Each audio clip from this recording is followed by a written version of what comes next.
والعادیات شریف دا سورت مبارک دا مکیی دی مکه شریف کې نازل شوی دی 11 مبارکه آیاتونه لري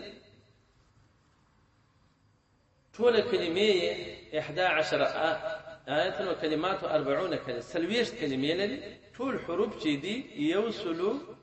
پوش په حرفه په دې مبارک سورت مبارک موجود دي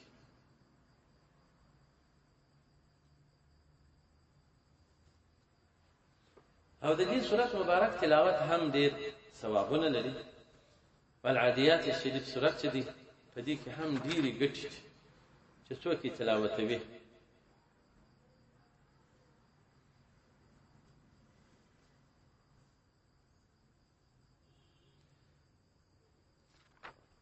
بسم الله الرحمن الرحيم والصلاة والسلام على رسول الله صلى الله عليه وآله وسلم تدي سورة مبارك شان نزول داسي والنبي عليه السلام مبارك يوسف مجاهدين ليري وطن تليجليو نبي أخي أغا يوامي أشتيتي رسول هيس درك مش معلوم فما خا منافقين خبري نشريه غلط نو الله جل جلاله هو داسي آيات مبارك نازل إنه دا أصوار مجاهدين شو العاديات ضبحا فالموريات قدحا فالمغيرات صبحا خدای پاک فرمایي زموږ د قسم وي په هغه اسانو سره چې دې زغدي په نسو کې د رقم شرمګي وي شرمبي وي په نس کې په دغه شرمبي کولو سره په نسو کې د اسانو او زموږ د قسم وي په هغه اسانو سره په الموريات په هغه اسانو سره چې دې پر دا شپکې پر دغه دبرو باندې وخیږي زغدي چې هغه د سر کې کوي فتحا په بلې دوسه په سر کې وږي فالمغيرات يغمت قسامي په هغه اسانو سره چې مجاهدین پر دې اسانو سپاري تعرض کوي حمله کوي صبحا په وخت د سهار پر کافرانو چې وخت د سهار حمله به پر وکړه چې ځانونه بیا وانه د صحابه بس امر بده عمليه پروش نو دغه د سهار په وخت کې به حمله پر وکړه پر دغه دشمن باندې نو زموږ د قسم وي په هغه اسونو سره چې دوی حمله کوي په وخت کې د سهار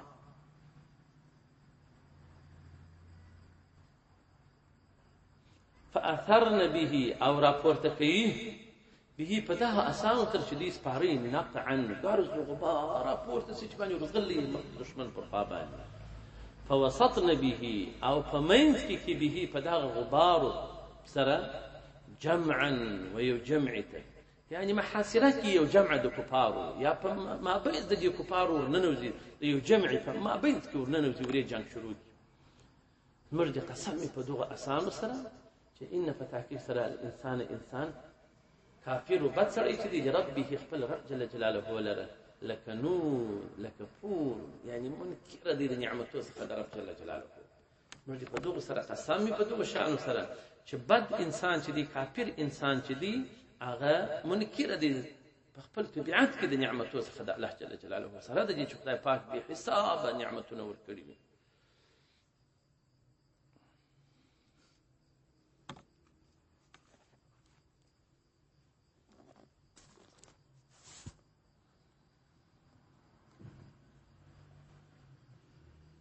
هو انه على ذلك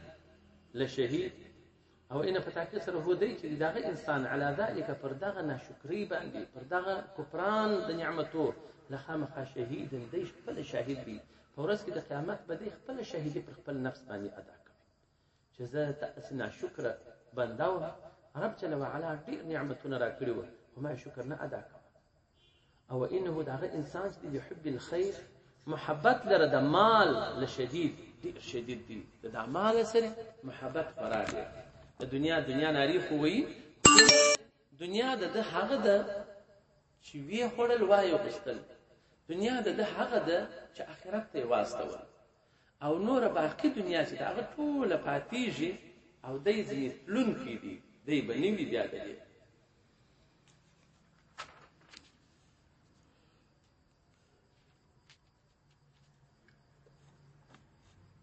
نو دنیا د دې مال سره محبت کوي نو ټول عمر دې سوالونه وای د مال کوي او چې ها یو شل مال ورکې دې دوه مشله غواړي چې دوه مشله ورکې دې درې مشله غواړي بدا ډک به نه کي وایي نسته ابن آدم الا تراب خاور به نه سور ډک او دوه شان دي په دوه شانو کې انسانان ډېر حارسان دي یو عالم دی چې په خپل علم کې ډېر حارس وي هر څونه علم طلبوي کتابونه چې هر څونه کوچنی طالب راواخلي دلته په کتابو ارمان نه کېږي بس رانیسي نو ټول عمر دی په علم پسې حارس وي څو چې جنت ته ځان ته ورسوي او بل دنیاداره سړی دی په دنیا کې ډېر حارس وي نو دی زورونه پسې وي دا دوه شان چې ډېر حارسان دي یو طالب العلم چې هغه د حق حرص کوي او بل دنیاداره سړی دا مړېږي نه شل زایده د دنیادارو پیسې اوس بند شل رقمه مالونه یې رانیولي په شل رقمه شیانو ګټې هغه نو اوس بیا داسې بازارونه دي ګټې هم نه ورکوي د پارانو دا هغه سره نو وانه دا انسان لحب الخیر محبت لره د مال لخامخا شدید ډېر شدید اوس که موږ تاسو یو 1 ساعت قدر د ماخستن منځ وځنډو د خلکو د لرې ته بيدیږي بس دغه مسجد مګر دا چوکیداران وګوري سهار په دوه ورځ غل د میاشتې بیا دې ته یو عدد پیسې ورکړي دا ګر دغه محبت ته پیسو دي دا ګر د بدخالي پر ځان وړي زغمي په کلام نه پکې وایي نه چې دا ولا تکلیف کار نه مګر په مسجد کې 1 ساعت ما وځنډو دنیا به خبره کړي دا املا صاحب 1 ساعت وځنډو په ژوند بیان وځي نه پاره پلانټین لا ساعت ورنه هغه دونه ورځ منځ کوي ولکه بیا دا وس ورغلم نو ورځم بیا بس د دین په کار کې 400 وزن دې ستا کاټه ده نو ته ولې په دې باندې دستي بس مات سي په دې لار کې او که د دنیا کار هر څونه شدید وي او ګټه ورکی بس دې په ځاته نو دا هغه محبت ده دي نبی اسلام بارک فرمایي محبت ته یو شی سړی کړي میړندې لوندې بس بل شي نه ویني هغه بل د محبت شي ویني لکه رویني د روینو سره محبت وي استاوز ما استاف چپلانو کې د خپل روین ویني زغلی یې بل روین پلاني فلا يعلم ايدي علم ندري اذا بعثر په هغه وخت چې موږ راو پاسو ما هغه په قبور چې په قبرو کې چې عمري ګد راو پاسو دی په هغه علم نه لري وحصل بیان بس ښکارا بس ما هغه شی په صدور چې په زړه کې د خلکو د باز په زړه کې کوپر دي د باز په زړه کې ایمان دی دا پرشان د فقط باغ ته ښکارا د چا په زړه کې شکونه دي د چا په زړه کې اطمینان او سکون دي نو دا شان اوس نه معلومیږي دا شان د رب جل وعلا معلوم کی او راوي به بس د چا او چا عقیده ډیره ډبله وي او د چا او چا عقیده ډیره شایسته نو اوس عصر کې چې د عقیده ډیره درنې پر هیڅ چا د چا عقیده نه راځي پر اولیاء او د خدای پر دوستانو پر کراماتو پر دې باندې تاسو ته نه پیژنئ چنده بس ولې محبت پر بل خوا باندې نو هغه چې په سينو کې د دې د بل عقیده موجوده دي دا به الله جل جلاله ورته ښکاره کوي ظاهره به نو ان فتاکیر سره ربهم رب د دې چې دی بهم په دې سره یوم اذن پتا او رس کې به لخمخ خبير شطر خبردار دی بیا به جزاء د اعمال د دې ورکی چې کوم شی دی کړي په دنیا کې کوم بد عقائد دی په خپل زړه کې درلودل کوم بد شان درلودل دشمنیه درلودل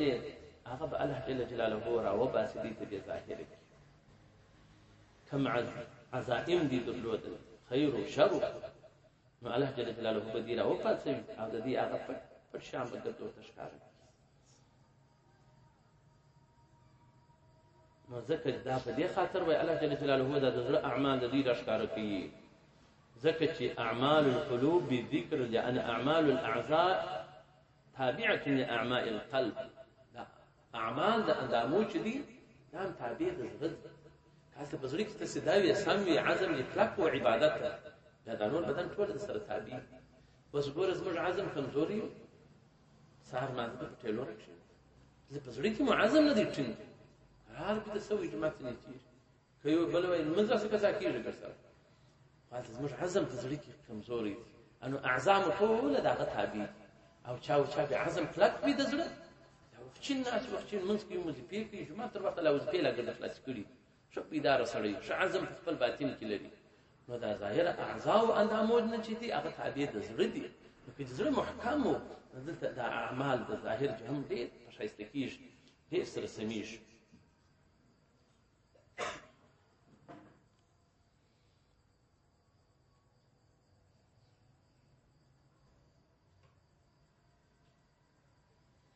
ولا يظلمون مثقال ذرة فإن علموا ذلك ووعوه فعليهم أن لا يشغلهم حب المال عن شكر ربهم. نو که سړی وایي پوهېږي باید پر ده باندې دا دی چې حب د مال ډېر ونه کړي، ځان په مشغوله نه کړي د شکر څخه د رب جل جلاله، د عبادت څخه د الله جل جلاله، والعمل للآخرة د عمل څخه د آخرت دې ځان مشغوله نه کړي.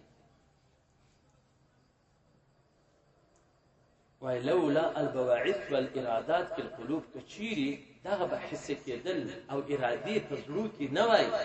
لما حصلت افعال الجوارح، يعني حاصلېږي هغه افعال د جوارحو اندامو. موږ ته په زړه کې هلته یو شی برابر سي بره موږ په اعمالو د خپل د اندامونو په عمل باندې ګرفتار وکړو او شروع یې کړو، منور یې کړو، ښایسته یې کړو. نو ځکه چې الله جل جلاله فرمایلي دي ان الانسان لفي خسر، انسان چې دا په تاوان کې دی یو مخ، الا الذين امنوا وعملوا الصالحات، مگر هغه کسان په تاوان کې نه دي چې مؤمنان دي او عمل صالح کړی دي. وتواصوا بالصبر وتواصوا بالصبر وتواصوا بالحق وتواصوا بالصبر. توصیه په حق سره کوي او توصیه په صبر سره کوي. دا خلک کامیاب دي. وښنو په حق سره خو عبادت، توصیه په صبر سره دا دی چې په عبادت په سړی صبر کوي، چې شپې لنډې شپې پروا نه کوي، صبر وکړه، ځان ټینګ کړه. یو مشکل درته راغلی صبر وکړه، ګناه ته په مخه درغله صبر ورته وکړه، مه کوه. او دا توصیه به یو د بل سره کوو، د دغه د کامیابو مؤمنانو توصیه دغه ده. زه بیا تا ته کوم، ته بیا ما ته کوې. دغه توصیه چې پر بدو څخه به صبر کوو، پر اطاعت د خدای به صبر کوو، پر یو مصیبت یو شی راځي صبر به پرې کوو، بېصبري به نه کوو. نو الله جل وعلا دې موږ تاسو ته صبر نصیب کړي. الله جل جلاله دې موږ د کامیابو مؤمنانو په حساب کې. وما علينا إلا البلاغ.